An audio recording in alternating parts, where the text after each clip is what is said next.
पहली इनिंग के अंदर 100 आता है, दूसरी इनिंग के अंदर फिर 100 आता है। फ़खर ज़मान कर क्या रहे हो?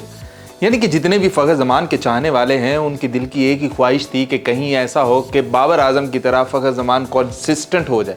मतलब भाई वो कंसिस्टेंट होकर रन्स बनाए कि अगर एक इनिंग के अंदर बना दिए हैं तो फिर दोबारा स्कोर बनाने के लिए कोई 10 इनिंग लगती हैं। लेकिन फ़खर ज़मान क्या खेल रहा है, जिसके बारे में कहा जा रहा था कि वो अब कभी फिट ही नहीं हो सकता, वो इंजर्ड है, वो बस ख़त्म है। लेकिन वो आता है, सेंचुरी मारता है। आज फिर वो 7 चौके और 4 छक्के मार के फिर भाई कौन सा बॉलर रहता है जिसे उसने धोया नहीं है।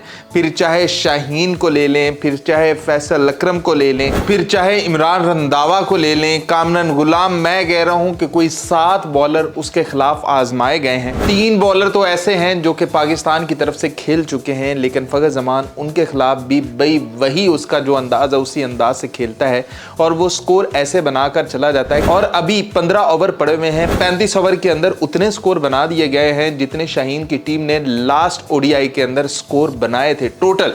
मतलब उतने 35 ओवर के अंदर बना दिए गए हैं। अगले 15 ओवर के अंदर अगर 100 स्कोर भी और बन जाता है और स्कोर जैसे ही 300 क्रॉस करेगा, फिर देखते हैं बनाएगा कौन, कौन इसको चैलेंज करेगा और फिर वो फ़खर ज़मान से कैसे बेहतर इनिंग को खेलेगा।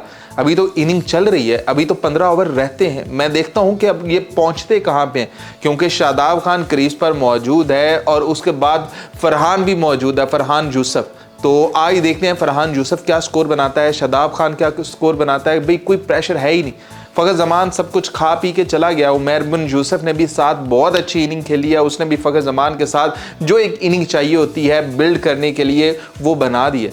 अब शादाब खान की टीम पहला भी मैच जीती हुई है, शाहीन की हारी हुई है, अब ये दूसरा मैच है और अगर ये 300 से क्रॉस कर जाते हैं तो शायद जो पाकिस्तानी टीम के कौमी टीम के कप्तान हैं वो अपना दूसरा मैच भी हार जाएंगे और शायद टूर्नामेंट से आउट हो जाएंगे। तो ये वाले तरीके हैं, ये वाली चीज़ें हैं कि आप देख लो कि 250 की पार्टनरशिप बन जाती है। उस 250 की पार्टनरशिप को तोड़ने के लिए शहीनशाह अफरीदी के पास कोई तोड़ नहीं होता है। एंड पे उमैर बिन यूसुफ आउट होता है, वो भी शाहीन की ही गेंद के ऊपर आउट होता है, जिसका सेहरा शाहीन को ही जाता है कि उसने ही आखिरकार आकर पार्टनरशिप को तोड़ा है।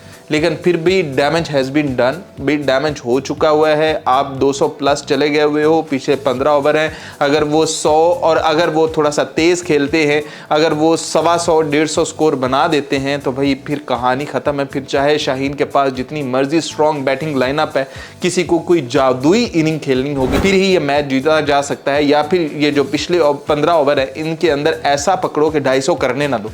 अगर 250 नहीं होता तो फिर भी शाहीन की टीम के चांसेस बन सकते हैं। लेकिन बात करें हम फ़खर ज़मान की बैक टू बैक सेंचुरीज़ की, कि पहले मैच के अंदर भी सेंचुरी, दूसरे मैच के अंदर भी सेंचुरी। मतलब फ़खर ज़मान कर क्या रहे हो यार? यही तो हम चाहते हैं कि फ़खर ज़मान इस टाइप का कंसिस्टेंट बैटर बन जाए कि वो पाकिस्तान के लिए रन्स बनाए। पाकिस्तान को फ़खर ज़मान के बैट से रन्स की बहुत ज़रूरत है। अब देखते हैं कि कहानी कहाँ तक जाती है। फ़खर अपना काम करके जा चुका है।